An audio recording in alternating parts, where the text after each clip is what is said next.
La préemption et l'expropriation, ça vous parle ? Vous êtes un organisme public ou son mandataire. Vous portez un projet d'aménagement d'intérêt général et vous exercez votre droit de préemption ou d'expropriation. Face à un désaccord sur le prix de vente ou un obstacle au paiement, la consignation vous permet de poursuivre votre projet. Comment ça marche ? Vous consignez à la Banque des Territoires tout ou partie du prix du bien immobilier ou de l'indemnité d'expropriation. Sur quel compte ? Sur un compte de consignation dédié. Les comptes DO et DCN ne sont pas des comptes de consignation. La consignation est libératoire et vous permet de prendre possession des terrains. Tiers de confiance, nous garantissons la protection des fonds.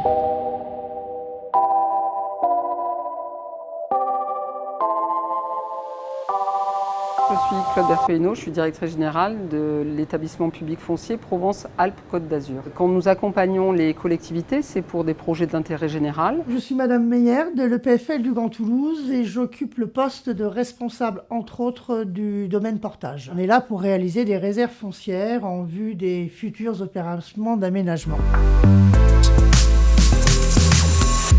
Quand nous achetons du foncier pour le compte des collectivités, nous achetons soit à l'amiable, soit par voie de préemption, soit s'il y a notamment une dureté foncière par voie d'expropriation. C'est important parce que ça préserve les intérêts de tous, l'expropriant, l'exproprié, notamment sur la prise de possession qui permet de réaliser des travaux par exemple. La consignation peut être mise en place dans plusieurs cas, entre autres en désaccord de prix, sur une succession un peu compliquée ou tout autre cas qui retarde la signature de l'acte d'acquisition et qui nous permet donc de maintenir notre dossier d'acquisition en cours et de ne pas perdre le bien qui est important pour la collectivité qui nous a demandé de l'acheter.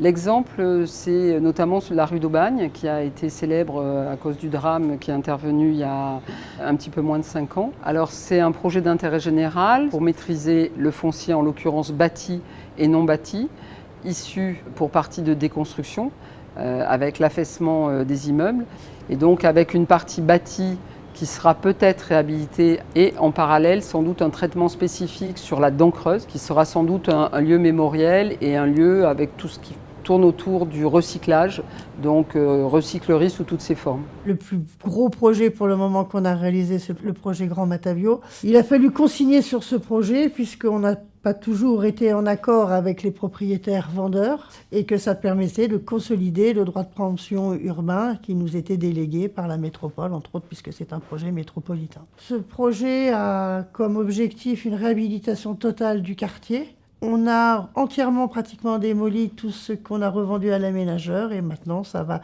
sortir de terre. Pour les équipes, c'est extrêmement facilitateur. C'est vraiment un outil de pilotage et d'information extrêmement précieux qui permet d'avoir en temps réel le suivi de la consignation et la déconsignation et sur l'ensemble de la chaîne, y compris en termes de paiement d'un point de vue ordonnateur et payeur.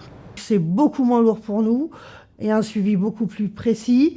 Et il y a donc une possibilité de transmission d'informations aux divers services et entre autres aux services fonciers qui nous est beaucoup plus rapide. Et surtout, on a une réactivité qui est beaucoup plus importante, donc ça va beaucoup plus vite, en consignation comme en déconsignation.